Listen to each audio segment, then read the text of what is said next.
Hello everyone, welcome to my YouTube channel.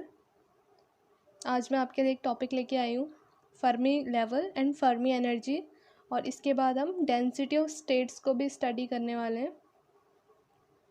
तो जैसे कि ये जो लेक्चर्स हैं, जो मैं लेक्चर्स बनाती हूँ, ये बीटेक फर्स्ट ईयर वाले स्टूडेंट्स के लिए हैं, तो इसीलिए मैं ज़्यादा डीप में नहीं जाऊँगी। बस मैं आपको एक आइडिया दे दूँगी कि ये चीज़ें क्या होती हैं। ये टॉपिक अगर एग्ज़ाम में अगर आ जाता है तो आप इसको अच्छे से करके आ सकें और एग्ज़ाम में अच्छे मार्क्स ला सकें।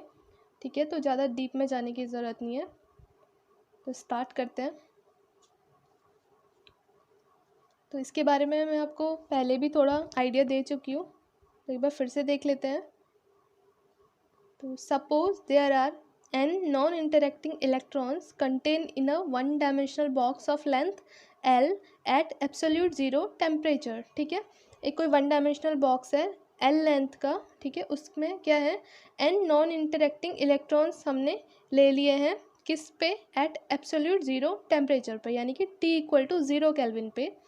तो अब जैसे कि आप सबको पता है T equal to zero kelvin होगा, तो उस ज़ीरो केल्विन टेम्परेचर पे क्या होगा, कोई भी फ्री इलेक्ट्रॉन नहीं होगा।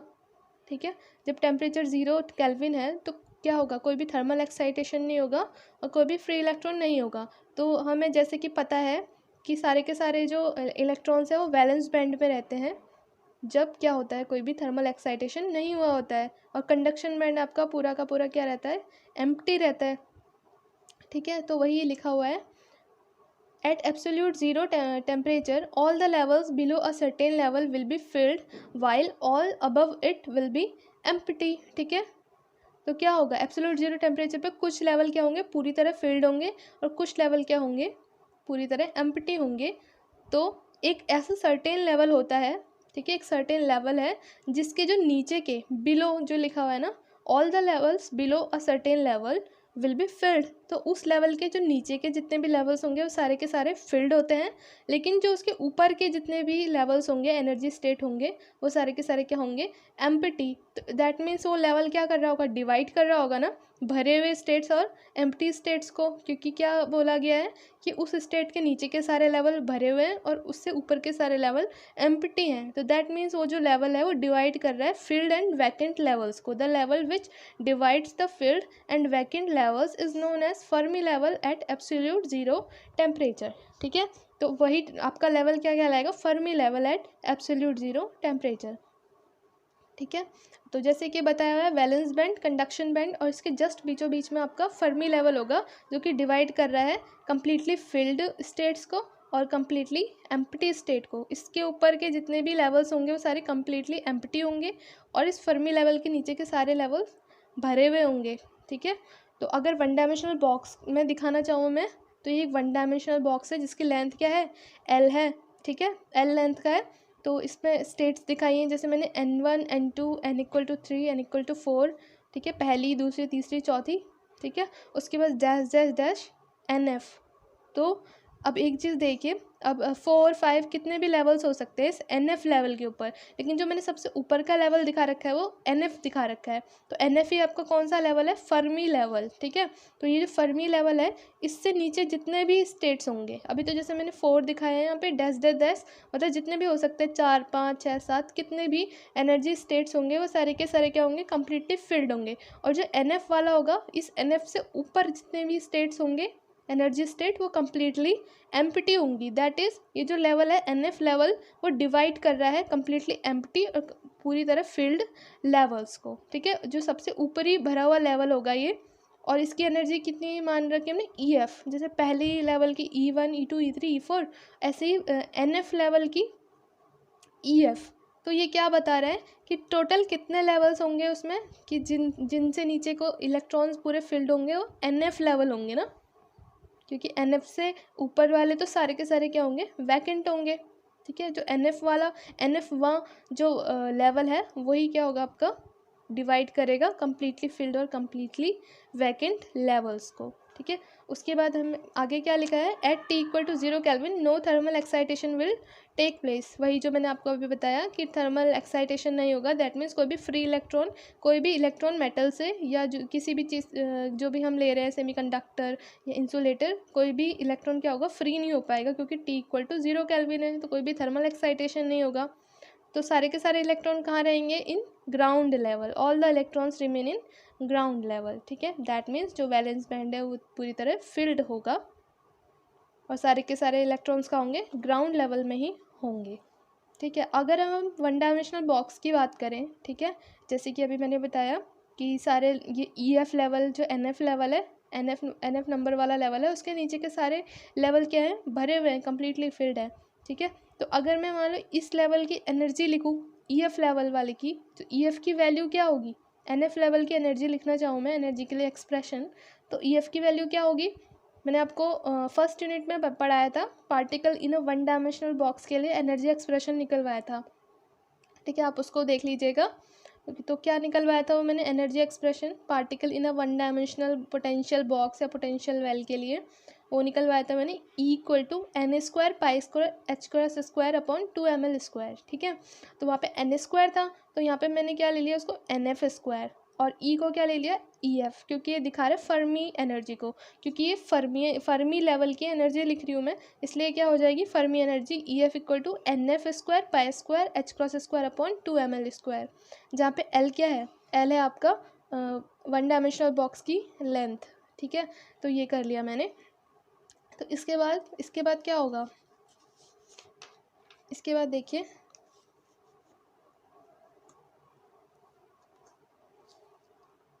देखो अब एक चीज़ देखिए, अगर मैं मान लूँ total number of electron solid में कितने हैं, कैपिटल N है। ठीक है, कितने इलेक्ट्रॉन्स है सॉलिड में, कैपिटल N, तो N इक्वल टू कितना हो जाएगा 2NF। 2NF कैसे होगा, अब एक चीज़ देखिए 2NF कैसे होगा, ये जो था सबसे ऊपरी लेवल क्या है, NF है ना, फर्मी लेवल, उसके ऊपर के तो सारे वैकेंट है, मतलब जो सबसे मोस्ट अपर मोस्ट लेवल जो भरा हुआ होगा वो क्या होगा, NF ही होगा। तो टोटल इसमें स्टेट्स कितनी हो गई, N1 N2 N3 N4 से लेके NF तक, तो टोटल नंबर ऑफ स्टेट कितने हो गए NF। ठीक है, और हर एक लेवल में क्या है, 2 इलेक्ट्रॉन्स हैं, और हर एक लेवल में 2 से ज़्यादा इलेक्ट्रॉन्स हो भी नहीं सकते। क्यों नहीं हो सकते, क्योंकि पाउली एक्सक्लूजन प्रिंसिपल के अकॉर्डिंग एक स्टेट में खाली 2 ही इलेक्ट्रॉन्स हो सकते हैं। ठीक है, जो हाफ स्पिन पार्टिकल्स होते हैं ना, उन्हें क्या कहते हैं, फर्मी पार्टिकल। जैसे इलेक्ट्रॉन आपका एक हाफ स्पिन पार्टिकल है, तो जो भी हाफ स्पिन पार्टिकल्स होंगे उन्हें हम फर्मी पाउली एक्सक्लूजन प्रिंसिपल के अकॉर्डिंग ही फिल करते हैं। पाउली एक्सक्लूजन प्रिंसिपल कहता है कि एक लेवल में 2 से ज़्यादा इलेक्ट्रॉन्स नहीं होंगे, तो हर एक लेवल में 2 होंगे। तो इसका मतलब अगर किसी एक लेवल में 2 इलेक्ट्रॉन है, तो इसका मतलब वो जो लेवल है वो कम्प्लीटली फिल्ड माना जाएगा। ठीक है, 3 या 4 उसमें इलेक्ट्रॉन्स नहीं आ सकते, 2 आ गए तो दैट मीन्स कम्प्लीटली फिल्ड, अगर सिर्फ एक इलेक्ट्रॉन है तो हाफ फिल्ड। ठीक है, तो टोटल कितने लेवल है, NF लेवल है ना, तो NF लेवल है, तो नंबर ऑफ इलेक्ट्रॉन्स कितने होंगे, लेवल है NF और हर लेवल में 2 इलेक्ट्रॉन्स है, तो कितने हो गए total number of electrons, N equal to 2NF। ठीक है, क्योंकि लेवल NF है और हर एक लेवल में 2 इलेक्ट्रॉन्स है, तो यहाँ से NF इक्वल टू कितना हो गया N/2। तो ये जो हमारा एनर्जी एक्सप्रेशन का फॉर्मूला था, एनर्जी एक्सप्रेशन था, EF equal to NF² pi square h² upon 2ml²। इसमें NF की वैल्यू मैं N/2 पुट कर देती हूँ यहाँ पर। ठीक है, N/2 पुट किया और इसको इस टाइप से लिख लिया, जितने स्क्वायर वाले टर्म थे उसको एक साथ लिख लिया, खाली h² को बाहर लिखा और N/2L को साथ में लिख लिया, और इस N/2L को मैंने KF लिख लिया। KF क्या है आपका, फर्मी वेव वेक्टर। ठीक है, N/2L को KF लिख लिया, तो EF इक्वल टू कितना हो गया h² KF² अपॉन 2m। ठीक है, तो ये आ गया। या फिर K की वैल्यू क्या होती है, अगर मैं इसको स्मॉल n से ही डिनोट करती तो KF की वैल्यू N/L होती है ना, जो हमने डेरिवेशन किया था particle in a one dimensional box, उसमें भी आप देखना एक बार, उसमें भी KF की वैल्यू N/L ही आई थी। ठीक है, तो KF की वैल्यू N/L, तो अगर मैं इस हर एक K की वैल्यू निकालूँ हर पॉइंट पे, तो N की वैल्यू आपकी 1 2 3 से स्टार्ट होती है, 1 से स्टार्ट होती है ना, 0 नहीं हो सकती, क्योंकि कभी भी एनर्जी ग्राउंड लेवल की एनर्जी 0 नहीं होगी, इसलिए N की वैल्यू 1 से स्टार्ट होती है। तो के की जो सबसे मिनिमम वैल्यू क्या होगी, वो होगी पाई बाई एल। एन की वैल्यू जब 1 रखेंगे तो पाई बाई एल, 2 रखेंगे तो 2 पाई बाई एल। तो दैट मीन्स जितनी एनर्जी होगी, अगर उसे हम के स्पेस में शो करना चाहें ना, के पॉइंट्स के रूप में, तो के पॉइंट्स में पहला के पॉइंट क्या होगा, पाई बाई एल, दूसरा क्या होगा 2 पाई बाई एल, तीसरा के पॉइंट क्या होगा 3 पाई बाई एल। ठीक है, के स्पेस में इतने पॉइंट्स होंगे हर एक स्टेट के लिए, इस डिस्टेंस पे इतने इतने पॉइंट्स होंगे। पहला पॉइंट पाई बाई एल पे, दूसरा पॉइंट 2 पाई बाई एल पे, तीसरा पॉइंट 3 पाई बाई एल पे। ठीक है, यही लिखा हुआ है। और ये क्या लिखा है, this is the Fermi energy in 1 dimension. ये जो एक्सप्रेशन है फर्मी एनर्जी इन 1 डायमेंशन के लिए आया है। और यहाँ पे जो एन बाय एल है आपका, एन बाय एल क्या है, electronic density, that is total number of electron per unit length, total number of electron per unit length. ठीक है, के एफ मैंने बता दिया फर्मी वेव वेक्टर है, और के एफ की वैल्यू क्या है, N pi by 2 L, capital N pi by 2 L या फिर small N pi upon L. ठीक है, तो ये सब क्या था, 1 डायमेंशन के लिए था। अगर हम अब बात करते हैं 2 डायमेंशन की, तो 2 डायमेंशन के लिए भी फॉर्मूला तो वही रहेगा ई एफ का, E F equal to H cross square K F square upon 2m। ठीक है, जो ये अभी 1 डायमेंशन के लिए निकाला था हमने, E F equal to H cross square K F square upon 2m। फ़र्क क्या होगा, अब ये 2 डायमेंशनल है। ठीक है, अब 1 डायमेंशन में तो खाली एक्स डायरेक्शन ली हुई थी हमने, सिर्फ एक्स डायरेक्शन पे हमने दिखा दिया था कि पार्टिकल का मोशन हो रहा है। अभी क्या है, ये 2 डायमेंशनल ले रहे हैं, तो इसके पास एक्स और वाई दोनों एक्सेस होंगे। ठीक है, तो के एफ की वैल्यू क्या होगी, के एक्स स्क्वायर प्लस के वाई स्क्वायर। ठीक है, तो अब एक चीज़ देखिए, ये डायग्राम समझिए। ठीक है, अब ये जो डायग्राम है, अब क्या है, अब ये 2 डायमेंशनल है, एक्स और वाई दोनों होंगे, तो पॉइंट्स का अरेंजमेंट कैसे होगा, इस फॉर्म में होगा ये। ठीक है, रेक्टेंगल या स्क्वायर फॉर्म कह सकते हैं हम इसको, इस फॉर्म में होगा।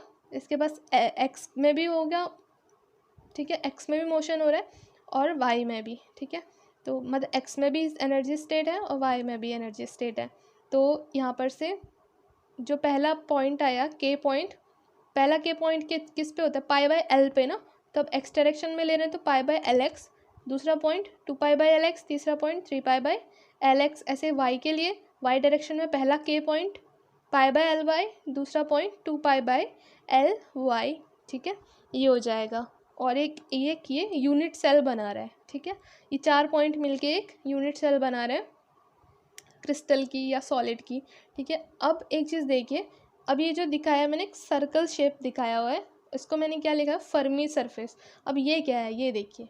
ठीक है, अब जैसे कि मैंने बताया फर्मी जो लेवल होता है उससे नीचे के सारे स्टेट्स फिल्ड होते हैं और उसके ऊपर के सारे स्टेट एम्प्टी होते हैं। तो ये जो फर्मी सरफेस दिख रही है आपको, सर्कुलर सरफेस, इससे अंदर अंदर को ये जितना एरिया बाउंड कर रहा है ना, इस ओरिजिन से ऊपर जितना एरिया ये बाउंड कर रहा है, ठीक है, इस एरिया में सारे के सारे क्या होंगे, फील्ड एनर्जी लेवल। और इस सर्कल के अबव, इस सर्कल के बाद जो एरिया होगा वहाँ पे क्या होंगे, वहाँ पे सारे के सारे वैकेंट एनर्जी लेवल्स होंगे।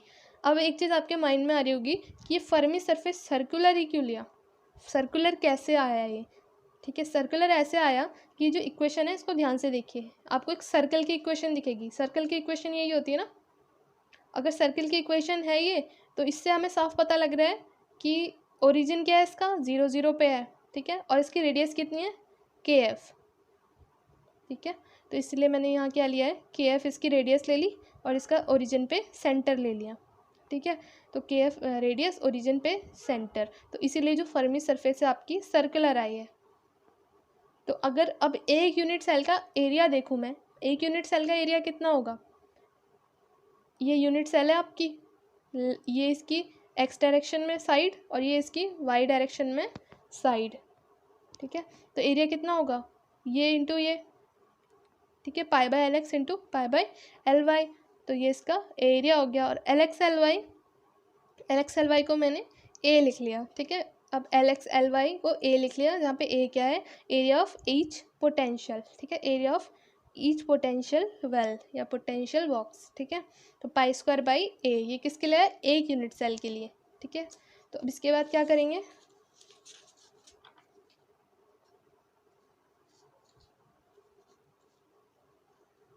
अब देखिए एक यूनिट सेल का कितना आया है, पाई स्क्वायर बाई ए, अब अगर हम ऑल ऑक्यूपाइड स्टेट का एरिया देखना चाहें तो सारी स्टेट कितनी है, नंबर ऑफ स्टेट कितने हमारे पास टोटल फील्ड वाले, NF, ठीक है। तो NF से मल्टीप्लाई कर देंगे तो सारे के सारे निकल जाएंगे।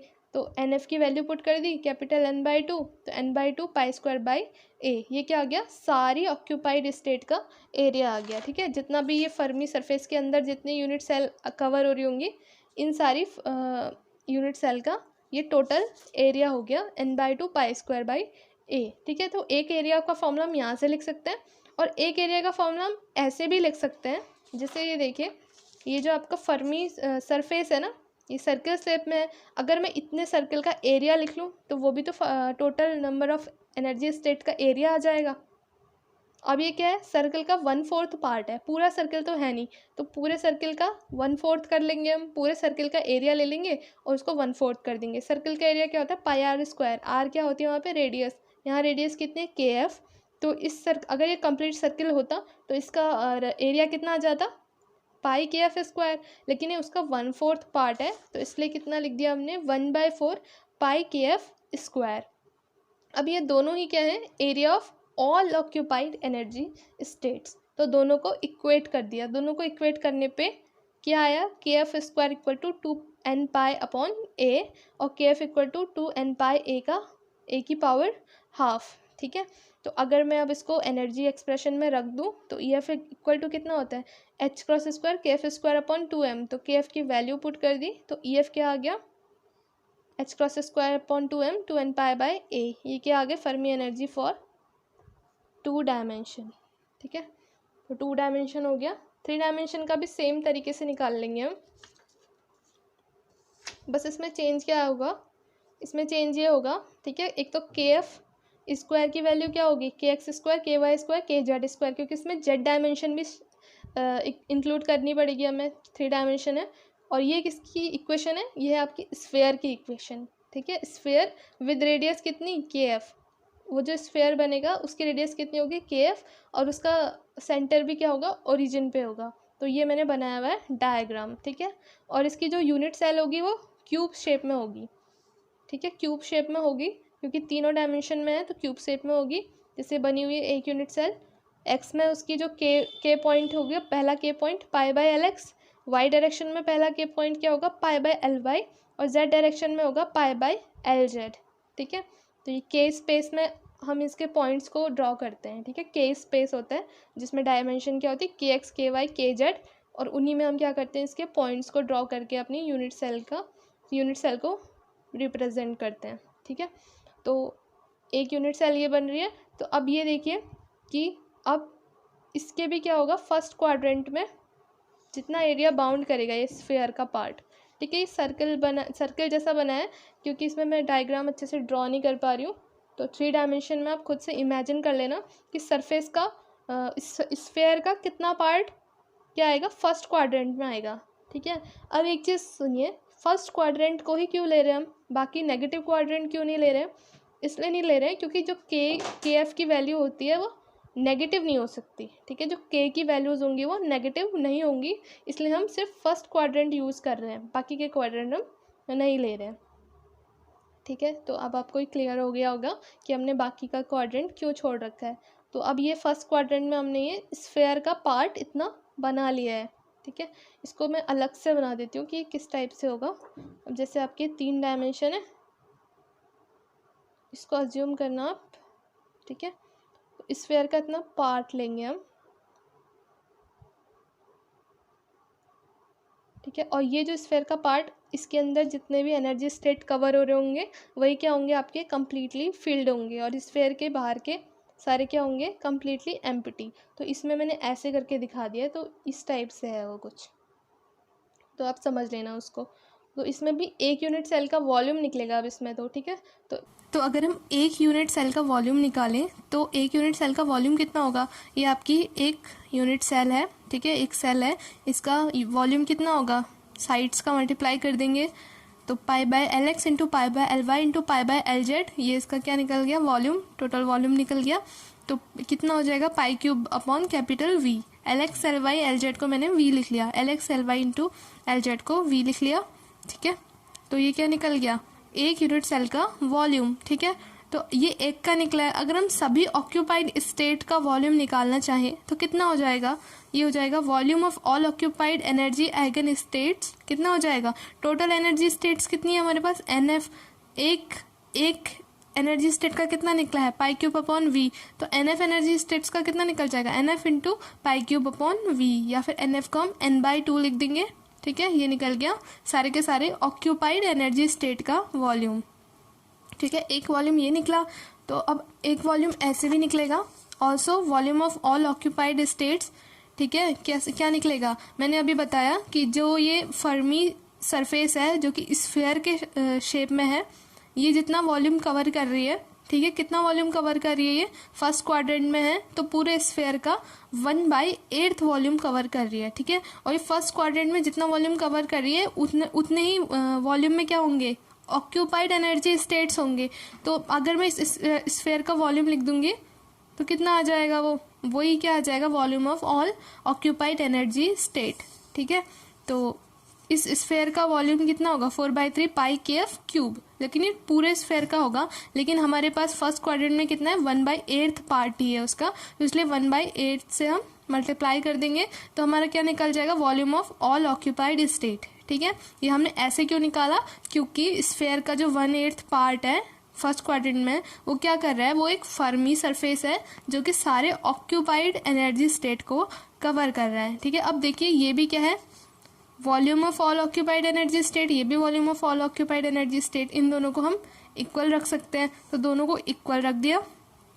इक्वल रखने के बाद KF क्यूब की वैल्यू आई है सॉल्व करके इसको, 3π² N/V, और KF की वैल्यू कितनी आ गई है, KF की वैल्यू आ गई 3π² N/V की पावर 1/3, ठीक है। और फर्मी एनर्जी के फॉर्मूले में फिर इसको पुट कर देंगे तो EF इक्वल टू कितना आ जाएगा, H×2 इंटू 3π² N/V की पावर 2/3, ठीक है। उसमें हम KF स्क्वायर की वैल्यू पुट कर देंगे तो इतना आ जाएगा फर्मी एनर्जी का फॉर्मूला, ठीक है।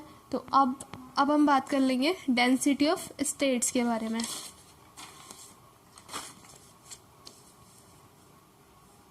ठीक है। तो डेंसिटी ऑफ स्टेट्स, जैसे इसका नाम है डेंसिटी ऑफ स्टेट, तो नॉर्मल डेंसिटी क्या होता है, मास अपॉन वॉल्यूम, यानी कि पर यूनिट वॉल्यूम में कितना मास कवर हो रहा है। तो ऐसे ही डेंसिटी ऑफ स्टेट्स का मतलब होगा कोई भी क्रिस्टल है, कोई भी सॉलिड है, उसके पर यूनिट वॉल्यूम में कितनी एनर्जी स्टेट ऐसी हैं जिनमें क्या है, इलेक्ट्रॉन ऑक्यूपाई कर सकता है, ठीक है। इसकी डेफिनेशन भी यही है, density of state is the number of available state on which electron can occupy in a crystal, ठीक है। या density of state represents the number of electronic state in a band per unit energy per unit volume of the crystal, ठीक है। Mainly किसको दिखाएगा, कितने number of energy state present है, ठीक है, या फिर कितने नंबर ऑफ इलेक्ट्रॉन एक पर यूनिट एनर्जी रेंज में ऑक्यूपाई कर सकते हैं।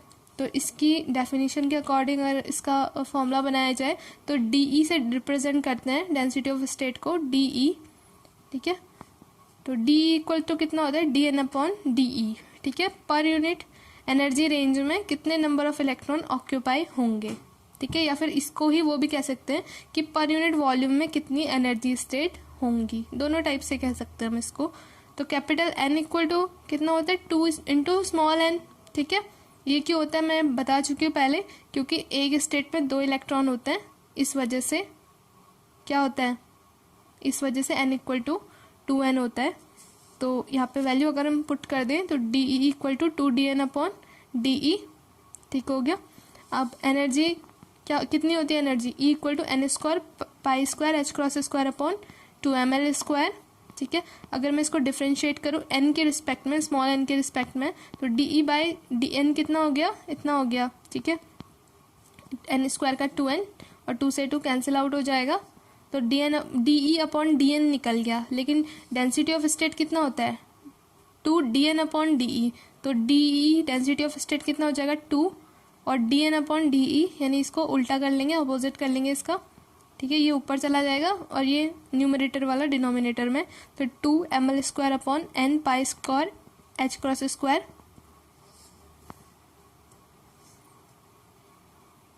इसके बाद क्या किया, एक स्मॉल n से ऊपर नीचे मल्टीप्लाई करवा दी, ठीक है।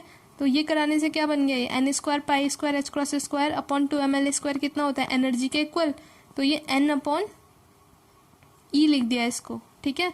क्यों लिखा, क्योंकि ये ई इक्वल टू इतना होता है ना, N square pi square H cross square upon 2ml square. तो अगर एन से ऊपर नीचे मैंने मल्टीप्लाई कर दिया था तो ये इतना जो है, ये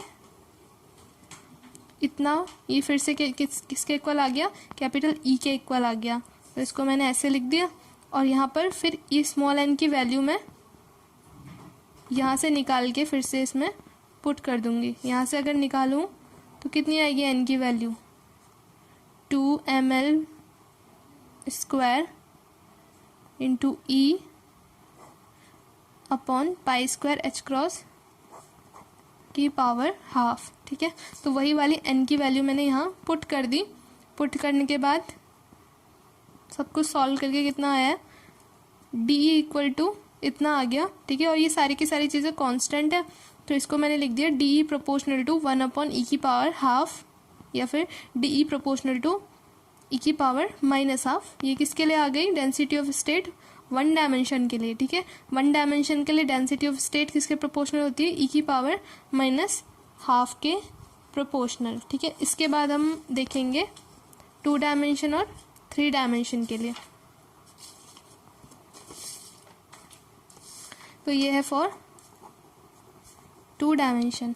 अब 2 डायमेंशन के लिए कैसे निकालेंगे, ठीक है। तो 2 डायमेंशन के लिए कैसे निकालेंगे, जैसे अभी हमने 1 डायमेंशन के लिए निकाला।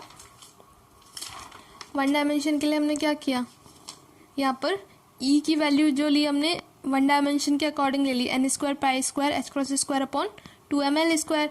उसी को सॉल्व करके हमने d E by d n निकाला था, तो हमने फिर वापस से उसको डी ई में पुट करके क्या निकाल लिया, डेंसिटी ऑफ स्टेट।